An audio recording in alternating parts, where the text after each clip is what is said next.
તાલુકા મથક વડગામમાં જૂના પોલીસ થાણા પાછળ આવેલ પંચાલવાસમાં સવિતાબેન દેવચંદભાઈ શંકરલાલ પંચાલ, ઉંમર વર્ષ 70, ધંધો ઘરકામ, રહેઠાણ વડગામ જૂની પંચાલવાસ ચામુંડા મંદિર સામે ઘર આગળ વાસણ ઘસતા હતા.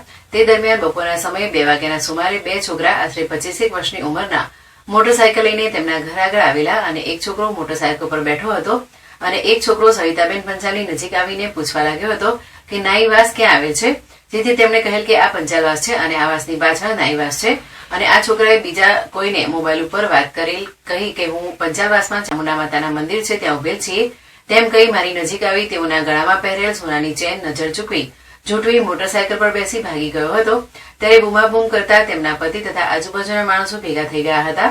આ અંગે સવિતાબેન પંચાલે જણાવ્યું હતું કે બંને છોકરા ભાગી ગયેલા હતા અને મારા ગળામાંથી મારી નજર ચૂકવી ઝૂંટવીને લઈ ગયેલ સોનાની ચેન આશરે 11 ગ્રામ વજનની કિંમત ₹40,000ની ગણાય.